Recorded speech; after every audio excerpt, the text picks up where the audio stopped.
this is part 2 of a video I did a few days ago on 2 great ways of starting a painting, and now I'm going to show you what I'm going to do next.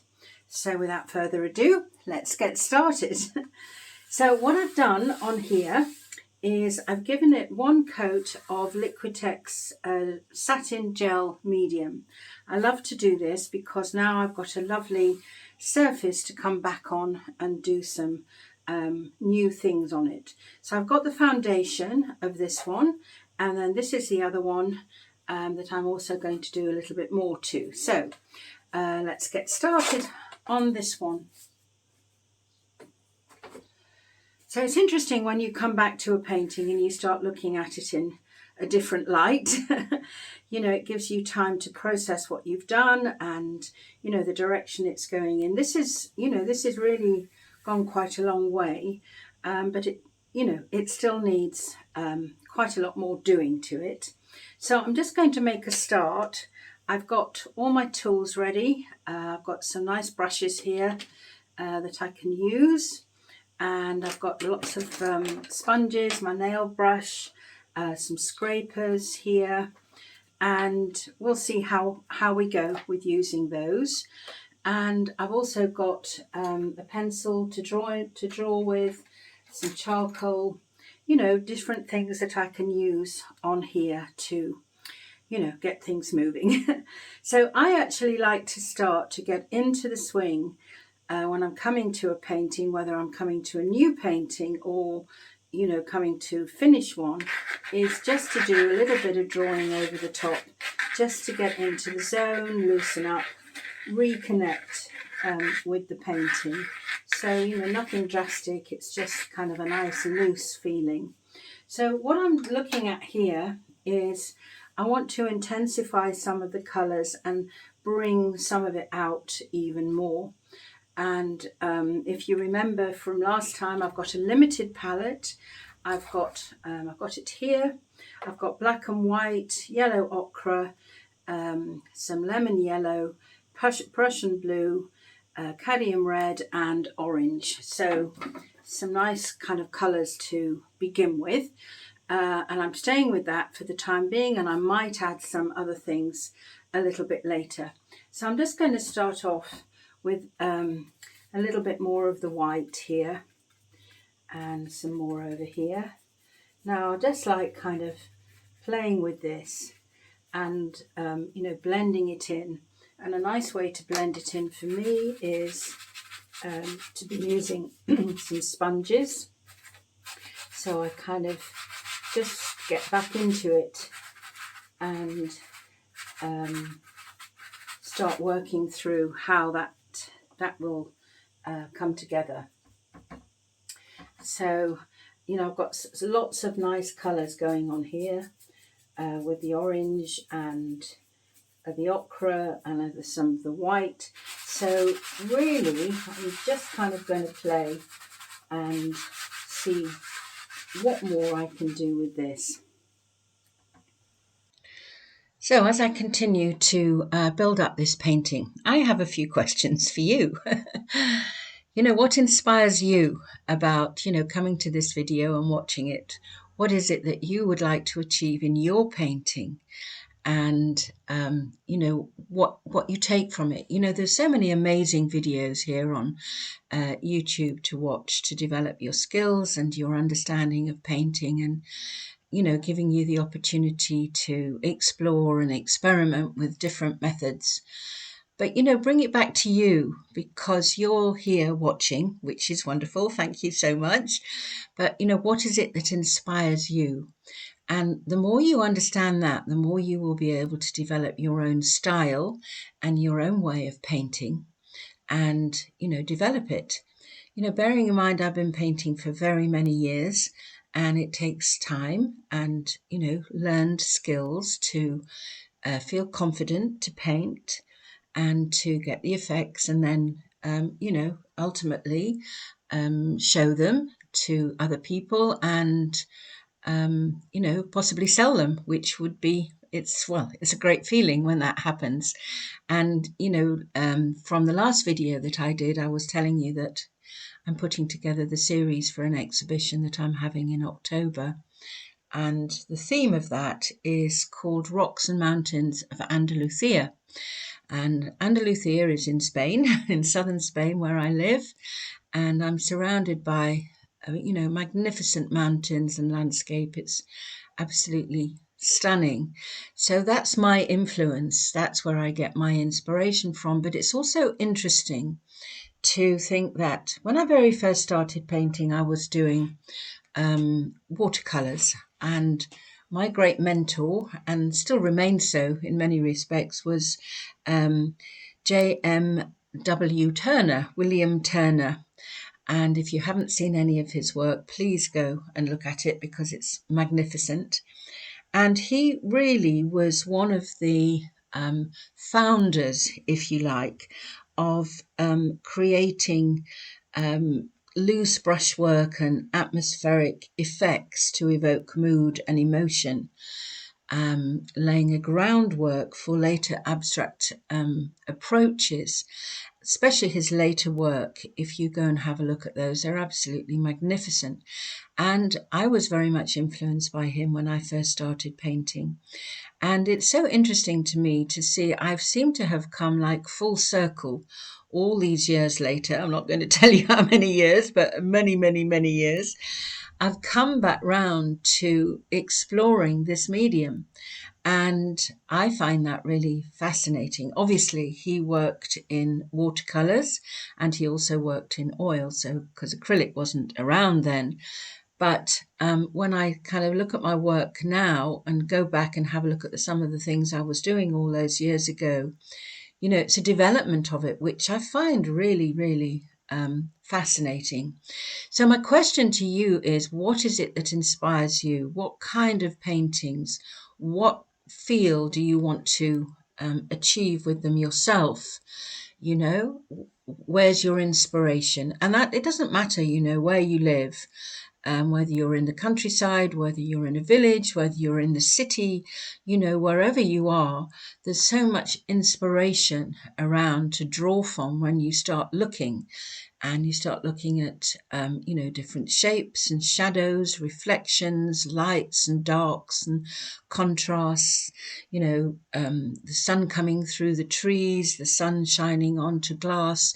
There's so many amazing things that when you open your eyes to really look at those things that normally we just pass by, you will get some fantastic inspiration to do whatever you want with your painting. But see what it is that inspires you, that gives you that kind of thrill and buzz to want to express that in a painting. And my thrill and buzz is my landscape, which I'm out and about in every day. I have a lovely little dog called Cherry, and I take her for a walk, and she loves it, out into the landscape. And I know that I'm extremely lucky to live where I do and have that magnificent view to be looking at, which changes every day. The light's different, the sun shines differently on, different times of the day. We have these wonderful mists that come over the mountains.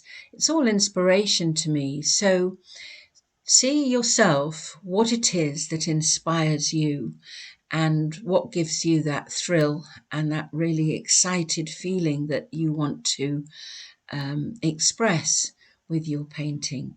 And then it becomes really authentic and personal to you. You're not copying anybody else. You're going from your own feeling of your, inspiration from your own surroundings. And it might not just be that, it can be your inspiration from inside you. What is it that you want to express from your own soul, your own heart and soul? Where do you want to kind of focus on in that to express it and, enjoy learning something about yourself and using really the medium of painting to get that feeling across? So back to the painting, you can see that it's, slowly but surely coming together. I spend quite a bit of time just reflecting on it and seeing and feeling where it wants to go. In actual fact, what happened with this painting was that I've taken it to a certain place, and then I left it overnight, and you'll see where I take it to. And then I decided I wanted to do some more, and I'll do another video on that because it transforms again. And, this is something never to be afraid of. If it doesn't fit right with you, keep going until it does, till you feel confident and happy with it, and satisfied, I think, is a good word to use. Satisfied with, the feeling that you have inside and the painting that you've created. Is there a continuity of those two? Is it coming together to fulfill that need inside you? And I think that's one of the most important things about being authentic with your painting and expressing yourself. Obviously, the skills of your composition and your color values and your contrasts, that obviously you need to apply, and you learn that through a lot of practice and developing those skills. But essentially you want to feel as if you are expressing yourself in your painting, which is completely individual to you and how you feel. And I really can't stress that enough. I feel that sometimes, the tendency is we go and compare with other people and think, oh, that's better or whatever. And I feel that, to get away from that, just go with your feeling, with how you feel you want to express it. Irrelevant what anybody else is doing, it doesn't matter, because we're all different. Your painting is going to be different, whether you like it or not. And good, bad, or indifferent, it will be different. So, explore it, be excited about the investigation of it. And it's really the investigation of you and your own uniqueness and your own way of expressing yourself. And what's more wonderful than that? I think it's absolutely marvelous. So that one's done. Now let's move on to the next one, which is, I really like this. When I was looking at it before I started this, I thought this is a fascinating start to a painting.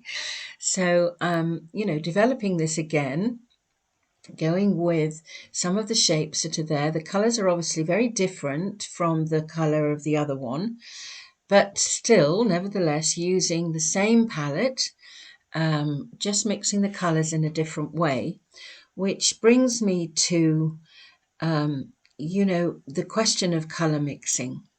And, you don't need a lot of colors to make a lot of wonderful different tones and tints and lights and darks and contrasts.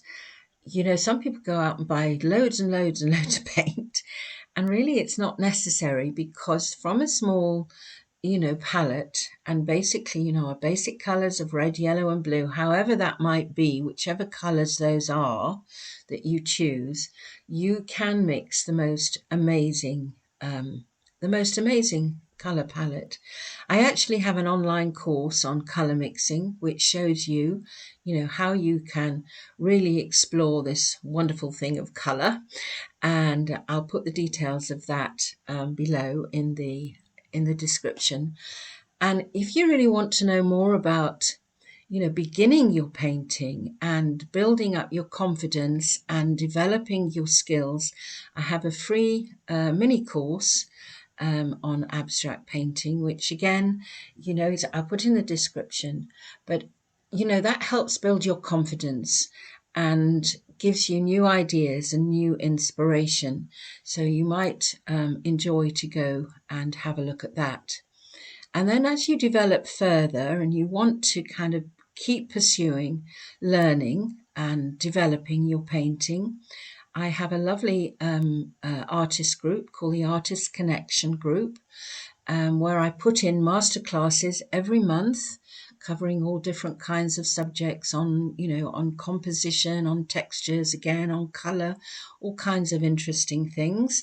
And if you want to come and have a free trial of that and explore some of those masterclasses in there, which are, great. Again, I'll put that information in the descriptions below with all my other courses, because we might have this idea of what we want to paint, but we don't yet have sufficient skills to learn how to interpret that in our painting. So the more skills that you develop, the more then you have the freedom to be able to paint what you want, what you feel, what you want to express. And developing those skills, gives you that confidence to be able to do that. But fundamentally, when you're looking at your painting, your principles are really three principles. Where is your eye going in a painting? Where are your focal points? In other words, how is your eye going round that painting? Do you have sufficient contrasts? So your contrasts again are focal points, and your light and your darks and your color values. So you want a combination of, looking at where your eye is going in a painting, looking at your color values, what's dark, what's light, what's next to it, and your differences in shapes and those colors. And once you get to grips with those principles, any painting that you do, those principles will guide you to bringing that painting to the space of, really standing out and having a great painting, basically, because you've understood how that balance works and how that continuity works and how you keep the viewer, the person who's looking at it, interested in looking at the painting. And with those contrasts and textures, it makes it fascinating. It's intriguing. People are drawn into it because they can see that there's so much more to it than just a surface. If you're just doing one layer, and that's fine, there's nothing wrong with that, but it's not as interesting as somebody coming up and looking at it and seeing the depth in the painting. And that's really what you want to achieve. You want that depth and that interest and intrigue, and it's just lovely. Anyway, I can go on about this forever and a day, but you want your paintings to stand out and for people to come in and have a really look at it, not just kind of glide past it. And how you achieve that is using those principles and building it up so it's got real kind of depth and foundation in it. So it makes it, people wanting to look at it, to go, how have you done that? And, look at that. Look what's going on underneath, and look at the colours that are underneath and how that's built up. You want people to be asking those questions when they're looking at a painting. So I hope this gives you some really good ideas to when you actually go to your painting, have a think about those principles. First principle, where is your eye going? Are you going round the painting? Are you stuck in the middle? You don't want to be stuck in the middle. You want to be going round the painting. How are your color contrasts? Have you got lights and darks? Now, a way to test that would be to take a picture on your camera or your phone and turn it into black and white. And then you'll be able to see how your color values are. You don't want them all grey. You want that lovely contrast of the darks, the mid-tones, and the lights. And if you put it into black and white, you'll be able to see then where you can make those changes. And in my courses, I'd go into a lot of a lot of depth. We do a deep dive into understanding how that works and how you can achieve that. But the easiest way to begin with is to be looking at your black and whites to see your contrasts.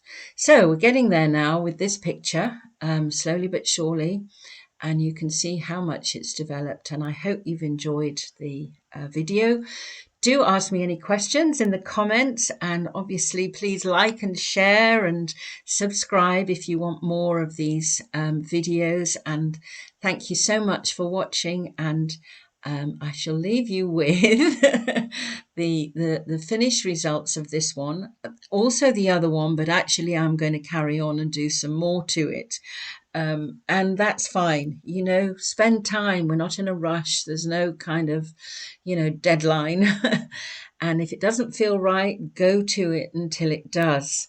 And then you'll be really satisfied and happy with your painting. So catch up with you soon, and have fun doing the paintings. Take care. Bye for now.